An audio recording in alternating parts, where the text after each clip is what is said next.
LeetCode Problem 2. Add two numbers. In this problem, we are provided with two one-dimensional arrays that represent digits of a number. It can be 1, 2, 3, and 5, 6, 7. However, the digits of the number are presented in a reverse order, so they are not from left to right, they are rather from right to left. The number with digits of 1, 2, 3 is actually 321, and number with digits 5, 6, 7 is actually 765. What do we need to do? We need to add these two numbers. Like, first of all, we of course need to understand what number it is from reverse order, to understand that it's a number in a different order. Add up these two numbers, 321 to 765, and return an array with digits of the result that we get. The problem itself doesn't mention that we need to return it in reverse order as well. However, from examples that they show and solutions, we intuitively understand that we need to return it in reverse order. So 1 plus 5 will be 6, 2 plus 6 will be 8, and 3 plus 7 will be 0, and 1 carry over. It will be 1086, and we will present it as 6801. So it might seem quite confusing in the beginning. However, this problem is instrumental for us to learn more about least node data structure, and it helps us by presenting numbers in reverse order because of these carry-on digits, carry-on numbers that we might have. And you will understand it a bit later on in the video. So we're provided with first two lines in the problem itself. We classic, very classic line, we define class named solution, and then we define the public method. In a public method, we let method know that we will return a least node, right? The return will be a least node data structure. And we call the method add two numbers, which is intuitively correct. And what do we accept within this method? We accept two arrays, two least node arrays called L1, and second array is called L2. It can be called anything really, but the defined problem, the custom name for them is L1 and L2. So what does it mean? We accept two arrays in a least node data structure, right? That's what we accept. And we need to return one least node array, which is the sum of these two numbers in a reverse order, with its digits in reverse order, return as a least node array. In order to proceed, we need to have a better basic understanding of a least node.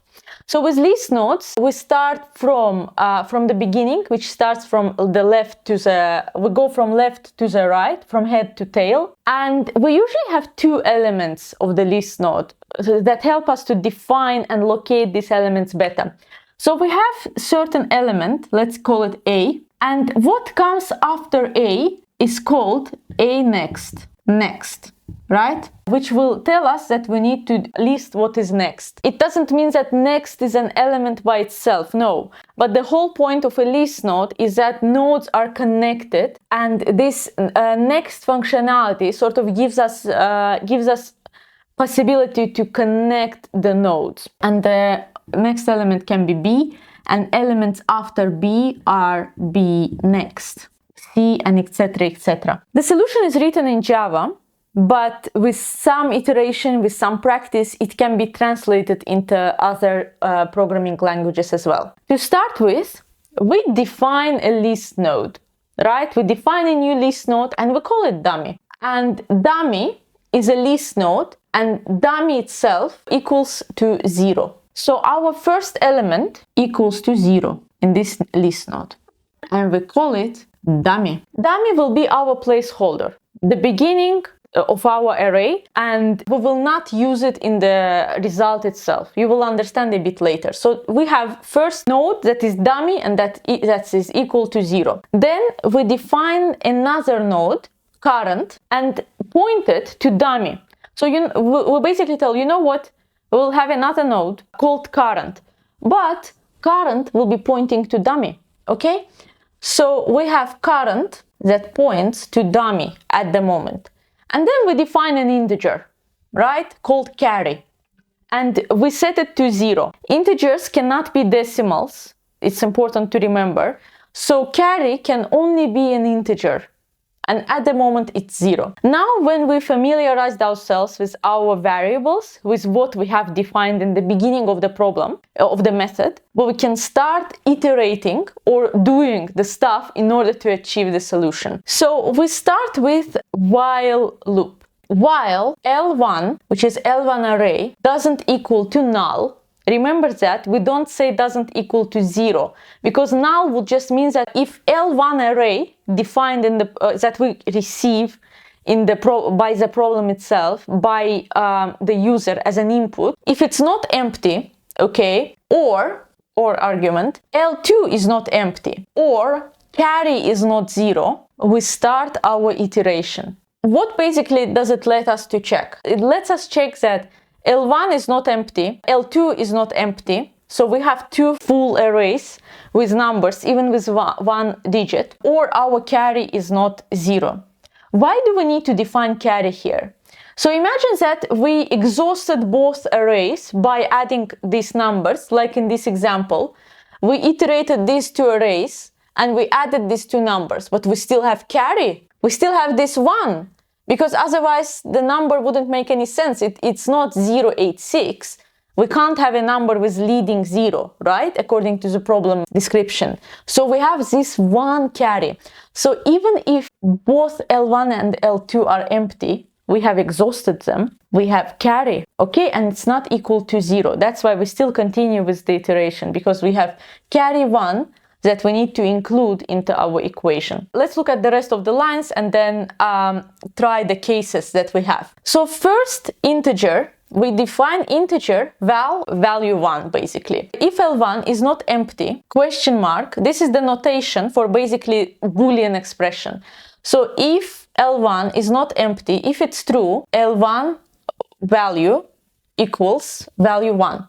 And you might ask, okay, L1 value, but we can take any value. It doesn't make any sense. Well, actually you can't. You always start from the left, okay? So you take the first value of L1 array, first value from the left, okay?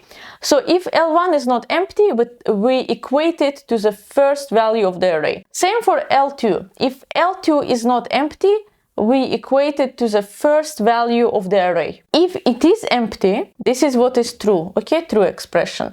And if it is empty, this is when it's false. We equate it to 0, so val1 is 0. So when we exhaust the arrays, and when array is empty, then we equate val1 or val2 or both of them to 0. Then we define a new integer, sum. In this sum, we add 3 values. We add value 1, we add value 2, and we add carry. Sum basically is the sum that we ultimately receive from adding 2 digits. Carry equals sum divided by 10. For some of you, it might seem controversial that why do we always define carry by dividing sum by 10? Well, if there is no carry, some carry will be 0 if there is no carry. Why? Because carry is integer, and integers always returns first numbers. So if sum is 5 and we divide it by 10, it's 0.5, and first digit is 0, and we return 0. If carry, however, is more than 10, 15 for example, divided by 10, it's what? It's 3 divided by 2, it will be 1.5, right? But we only look at integers. We're not interested in decimals here. So carry will be equal 1 in that case. Next, we look at current next. For the first iteration, remember what current is pointing to? Current is pointing to 0. Current is pointing to dummy, and dummy points to 0. So when we set current next, which will be this node, okay, second node, we set current next to new least node sum divided by 10, and we need the remainder. Remember what percent mark does? So we will imagine if sum is 15, we will divide it by 10, right? And we will take a remainder, which will be 5. If sum of 7, we'll divide it by 10 again and take the remainder, which is basically 7, which is a very good way of approaching this. So current next will be sum divided by 10 and we will take the remainder, okay? So we define the current next, and now it's time to reset the current, so that current is now looking at current next, okay? We reset the current from dummy, current will be now current next, okay? You will understand it better during the case description. So if L1 array is not empty, we set L1 to L1 next. So we'll take the whole array that comes after L1 next. If L2 is not empty, we will define L2 to L2 next, so which will take us the whole array. Will basically means that we take the whole array after L1, after L2 first elements that we looked at, from L2 to L2 next. From L2 next to the end of the array. And what we return is dummy next. It means that we don't consider dummy, we leave the dummy and we return dummy next, whatever comes next after the dummy. We ignore this 0. Basically, we're not coming back to dummy 0. We'll just have it as a head of our array in order to build it further. It can seem confusing, but now when we look at cases, it hopefully will make more sense. So case 1, we have what we need, right? Case 1 provides us with two one-dimensional arrays, L1 and L2. Each array has three elements, which make up two numbers, 342 and 465. Okay? We need to return the sum of these numbers in a reverse order as an array. Let's start from the very beginning. Again, we define dummy, which is 0, the very head of the array, right? And we set current to dummy. Current points to dummy. Now we look at the while iteration. Is L1 equal to null? Is it empty? Well, no, because L1 is not equal to 1. It's 2, 4, 3. Okay? Next, is L2 empty? Nope. 5, 6, 4. We have 3 elements. Does carry equal to 0? Yes. Okay, but it doesn't matter because we meet two conditions before. And carry is 0 in first iteration. Next, value 1. Is L1 empty? Nope. This expression is true. L1 is not empty. If it's true, L1 dot value, which is the first value of L1, okay, value 1 here equals to 2. Second iteration, value 2. Is L2 empty? Nope. This expression is true. It means that L2 dot value, first value of L2, equals to value 2. Value 2 equals to 5. So now we have our two values, okay? 2 and 5, first values of arrays that we have been provided with. Now in sum, what do we do in sum? We add value 1 to value 2, 5. Plus carry 0, okay? Sum in the first iteration equals to 7, 2 plus 5. Then we define carry, okay? We try to understand if we have any carry. 2 plus 5 equals 7. Carry equals sum divided by 10. 7 divided by 10, what it will be in integers? It will be 0.7. We don't care about 0.7, we care about 0 because we're interested in integers. And 0 is carry. Then we define the current next. Current is looking at dummy at the moment, okay? So current next equals new list node, sum divided by 10, and we get the remainder. Sum was what? 7. 7 divided by 10, what would be the remainder? It will be sum itself, it will be 7. So, we set current next, be very careful here, that's the whole trick. We set to current next, current.next to 7. Now our first value in our list node array is 7 after dummy, after 0, okay? Next, for the next iteration, we need to move current pointer by 1, so that for the next iteration, we don't overwrite 7, okay? We need to move current pointer.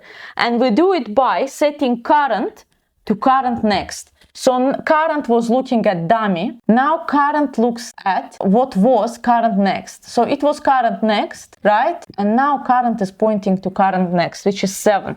Okay? In the end, we do the check of whether we exhausted the array, whether it's empty or not. If L1 is empty, which it's not because we have 4 and 3, L1 equals L next. So L1 equals L next, we consider the elements after first value. If L2 is not empty, which is true, L2 equals L next, and we consider 2 elements after L2, okay? And what do we return? We return dummy next when we are done, everything that comes after dummy. However, we are not done because we still check the iteration with while. Is L1 empty? Nope. Is L2 empty? Nope. Is carry 0? Yes. Again, we do another iteration. Value 1 equals, value 1, is L1 empty? Nope, this expression is true. L1 equals value, okay? But now, in previous iteration, we said that L1 equals to L1 next. So we start from L1 next, which is 4.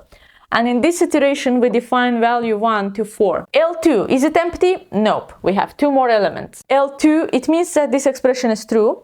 And L2 value, which comes after L2 next, as we defined in previous iteration, which is 6. So value 2 equals to 6. Now we get to the sum. Sum, value 1, 4, plus value 2, 6, plus carry. It was 0 from in previous iteration. So here we have sum of 10. Carry, sum divided by 10. What do we get if we divide 10 by 10? We get 1, okay? 1.0. We're interested in integers, so we get 1. It means that carry equals 1 in this iteration. So next, we set current next. Current next, current pointer is looking at 7. So current next will be next least node, okay? Equals sum divided by 10 and with a remainder in mind. What is the remainder of 10 divided by 10? 0. Our next node is 0, okay? So, and then we again change the position of current pointer in order for the next iteration populate another node. So current, this equals now current next, okay? This is current next, and this is current that is looking at current next. Let me get a red marker in order to add one more node here, okay? So imagine it's just coming here to here. Again, we check, is L1 empty? Nope, we have 3, okay? We have looked at 2, we have looked at 4, but we have 3. It's not empty. So now we look at L1 next, which will make us look at all values after 4, which is 3. Is L2 empty? Nope. We have looked at these 2 values and we have 4. L2 equals L2 next. We will look at all values after 6, which is 4. Again, we are not returning anything because we have to try one more iteration. We will be trying iteration until we exhausted all conditions. While, is L1 empty? Nope. Is L2 empty? Nope. Is carry 0? Nope. So we meet all conditions. Value 1 equals to our L1 value head, which in our third iteration is 3. So value 1 equals to 3. Value 2 equals to 4. Next iteration. And sum equals to 3 plus 4. And remember, we had carry from the previous iteration. Plus 1. 3 plus 4, 7, plus 1, 8, which makes our sum to be 8. Now carry. 8 divided by 10 is 0.8. We're not interested in zeros, okay? We're not interested in integers. We're not interested in decimals. So carry in this iteration equals to 0. Next, we set current next, the node that comes after current, after 0, to sum divided by 10 with a remainder. And we take into consideration remainder only. 8 is sum divided by 10, remainder is 8, okay? So current next is set to 8. Now we again change the current pointer.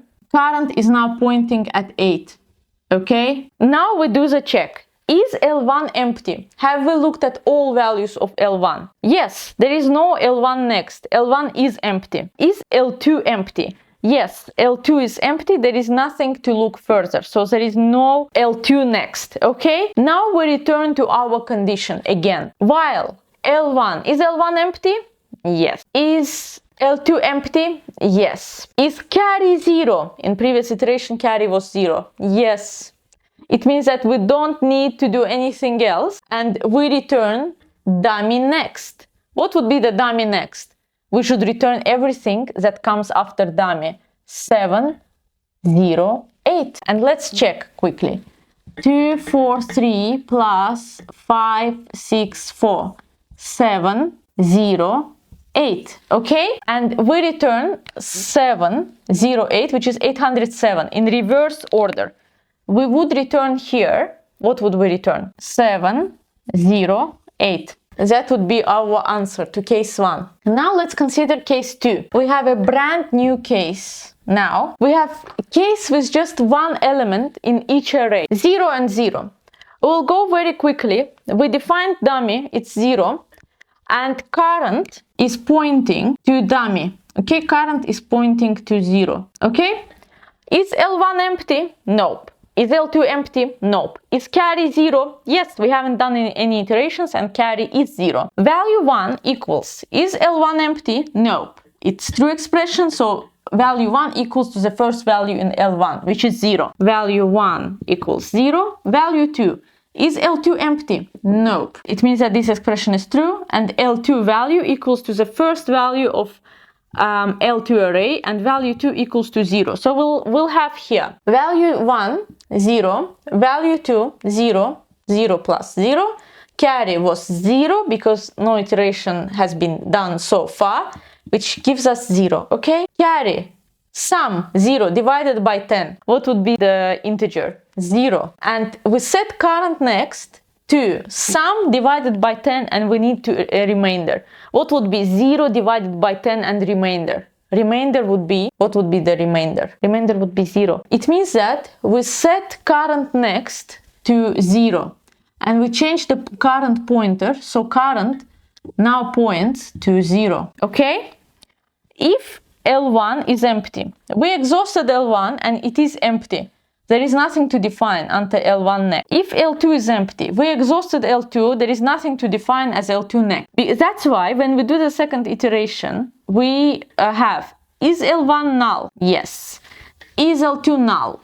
Yes. Is carry 0? Yes. It means that we just return the value that comes after dummy next, okay? We just return a value of 0, an array with one element that is 0, which is the sum of these two numbers. Let's do the last case, okay? Again, we have current pointing at dummy, okay? Current is pointing at dummy. Our L1 is not empty, L2 is not empty for case 3, 2, 4, 3, and for L1, and 5, 6, 4 for L2. L2 is not empty, and carry is indeed 0 because we are doing the first iteration. Value 1, is L1 empty? Is L2 empty? L2 is not empty. It means that L2 value will be the first value of L2 array, which is 5. 2 and 5. Okay, we sum it up. 2 plus 5, value 1 plus value 2, and carry, which is 0 because it's our first iteration, which gives us 7. Okay? Oh my god, I just duplicated two cases. Okay, so the case 3 basically is the same as case 1. What we would do here is we would iterate again through all three numbers one by one, and if there is carry, we would always take it into consideration and add carry. So this is basically the explanation of problem 2 of LeetCode. It can be a bit confusing in the beginning, but once you understand what current next refers to and how we do referrals, how we handle data in LeetNode, it will become much easier. Because at first I was confused myself before I read about LeetNode. I thought current next just means the element after current, and that's basically it. So how can we return dummy next in the end? But no, current next refers to head element right after the dummy and all elements after it. Okay, it's just the pointer, so we point to the head, but when we call it, we return all elements after current next. I hope this explanation helped you to understand this problem better. If you have any questions, please leave them in the comment section down below, and see you in my next video. Bye!